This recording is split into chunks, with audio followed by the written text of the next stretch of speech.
గంగను తలపై మోసే శివుడివా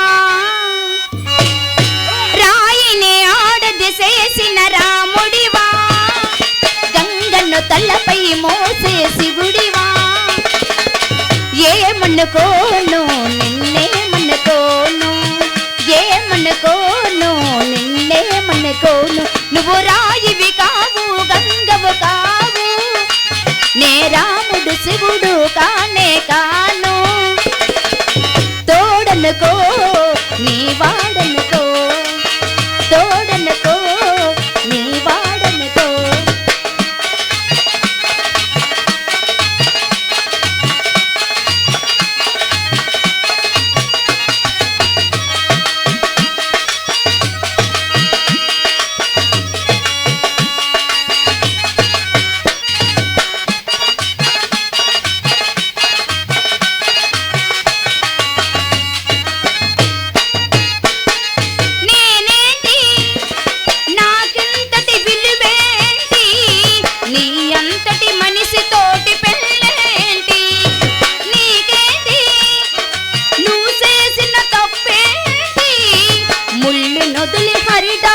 శిక్ష ఏంటి తప్పు నాది కాదంటే లోకమొప్పుతుందా నిప్పులాంటి సీతనైనా తప్పు చెప్పకుండా తప్పు నాది కాదంటే లోకమొప్పుతుందా నిప్పులాంటి సీతనైనా తప్పు చెప్పకుండా అది కదే కదా మన కథ నిజం కాదా అది కదే కదా మన కథ నిజం కాదా నువ్వు రాయివి కావు గంగవు కావు నే రాముడు శివుడు కానే కాను తోడనుకో నీ వాడనుకో ఏమనుకోను నిన్నేమనుకోను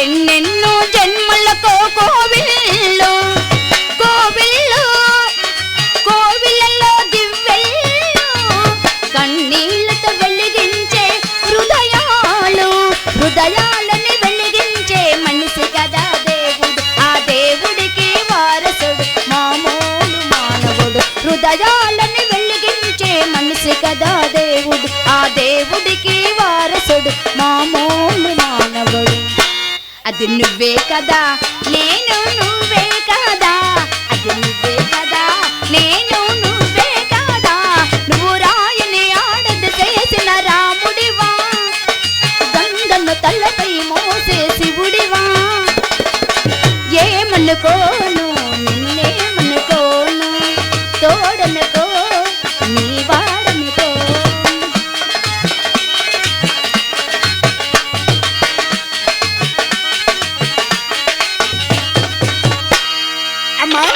సెటిల్ ఏ ఎవడా తెలుగు తక్కువ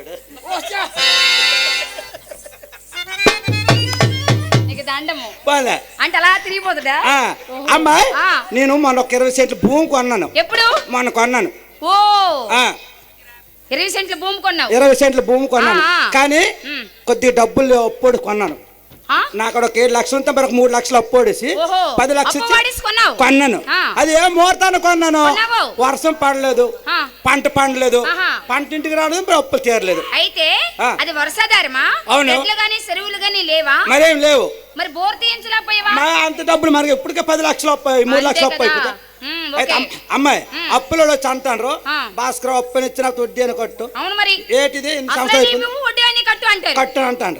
నేను ఆలోచించాను. మా ఆవిడ దగ్గరికి వెళ్ళాను. వాళ్ళు ఒక 500 ఇవ్వు, చెన్నై వెళ్తాను, ఒక సంవత్సరం పనికి వెళ్తాను, ఒక సంవత్సరం పని చేతుకున్నప్పుడు వడ్డీ అని కడదామా అన్నాను. మా ఆవిడ అన్నది, ఓ ఎదం తక్కువ నా మొగుడా, ఎదం తక్కువ నా మొగుడా, నువ్వేం అప్పు తీరుతా గానీ ఒక 1000 రూపాయలు తేరా నేను అప్పు తీరుతా అన్నది. అది 1000 రూపాయలతో అప్పు తీరిపోద్దా? అమ్మాయి నీ దగ్గరికి వచ్చానా, 1000 రూపాయలు ఇచ్చావా? ఆ 1000 రూపాయలు పట్టుకొని మా ఆవిడకి ఇచ్చాను. మా ఆవిడ 1000 రూపాయలు తీసుకొని నేను మా ఆవిడ బయలుదేరి తిన్న శ్రీకాకుళం పెద్ద హాస్పిటల్కి వచ్చినాం. ఎవరు బాలేదా? బాలేపడు కాదు, మా ఆవిడ రమ్మని నేను వచ్చాను. ఎక్కడ అడగను, మా ఆవిడ ముందు నీ వెనక. మీ దగ్గర బిల్డప్లు కానీ అక్కడ బిల్డప్లు మరి లేవు. అమ్మ ఏమైనా బిల్డప్లు ఉన్నాం అనుకో బత్తి మండదు, పోయిన మండదు. ఓహో సరే సరేలే. అయితే మా ఆవిడని పెద్ద హాస్పిటల్ దగ్గరికి వచ్చా. అమ్మాయి పాపం పర్లాకిమిడట ఆవిడది.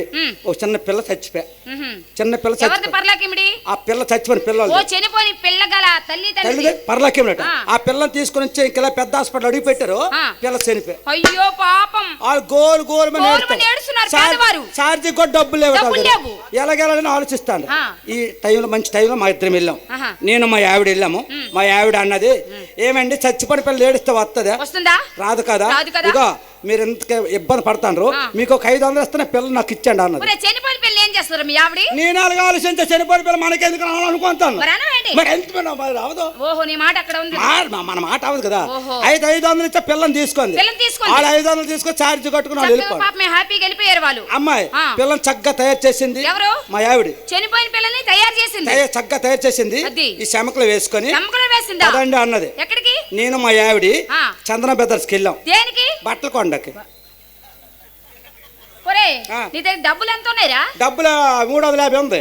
350కి ఏం బట్టలు వస్తాయిరా? 300 బట్టలు రాపోతే బట్టల షాపులు కెలమేటి అమ్మాయి. అయితే 150 రూపాయలు ఛార్జ్ అయిపోయిందా? 500 పిల్లకి ఇచ్చారు, 350 ఉంది. నేను ఆలోచిస్తాను ఏంటి 350 ఉంది, బట్టలు కొండకి వెళ్తుంది అనుకోను. అమ్మాయి అయితే బట్టల షాపులోకి వెళ్ళాం. బట్టల షాపులోకి వెళ్ళి మా ఆవిడ అంటుంది, ఏమండి సావుకారి గారు వాండర్ గారికి మంచి మంచి కాస్ట్లీ చీరలు చూపించండి అన్నది. కాస్ట్లీ చీరలు అంటే నేను అనుకోను, ఇదే కాస్ట్లీ చీరలు అడుగుతుంది, మనకు డబ్బు లేక 350 ఉంది దాచుకుందేమో అనుకుంటాను. మా ఆవిడ అంటుంది, మించి 40-50 చీరలు ఇప్పిస్తుంది అమ్మ. అన్ని మడతలు ఇప్పిస్తుంది, మడతలన్నీ ఇప్పిస్తుంది. ఏది బాలేదంటుంది, ఏ చీర బాలేదంటుంది ఇప్పిస్తుంది, అది పడేస్తుంది. సావుకొని మంచి కోపం ఈవిడ చీరలు కొంటదో కొంద కానీ 50 చీరలు ఇప్పింది. ఇన్ని చీరలు ఇప్పింది కదా, మరి ఎవరు మడత పెడతారు? రోజులు సరిపోతుంది. సావుకొని మంచి కోపం మీద ఉన్నాడు. అమ్మాయి చివరిగా ఇంకో చీర చూసింది. ఆ చీర చూసి అంటుంది, ఏమండి చీర ఖరీదు ఎంత అండి అన్నది. ఆయన ఏమన్నదు, చాలా తక్కువ అమ్మ 35,000 అన్నాడు.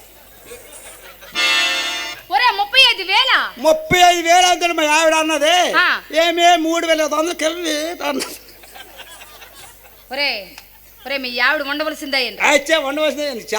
ఎంటర్టైన్మెంట్ తెలుగు 4K ఛానల్ ప్రేక్షక దేవులకు నమస్కారం. చాలా మంది ప్రేక్షక దేవులు మా ఛానల్లో వీడియోస్ చూస్తున్నారు కానీ సబ్స్క్రైబ్ చేయకుండా చూస్తున్నారు. అది మా ఛానల్ కు చాలా హానికరం. మీరు కనుక ఇంతవరకు సబ్స్క్రైబ్ చేయనట్లయితే ఒకసారి ఛానల్ సబ్స్క్రైబ్ చేసి ఒక లైక్ వేసుకోండి. వీడియో చివరిలో కామెంట్ చేయడం మర్చిపోకండి సుమా. పక్కనే ఉన్న గంట సింబల్ ని తింగా కొట్టండి.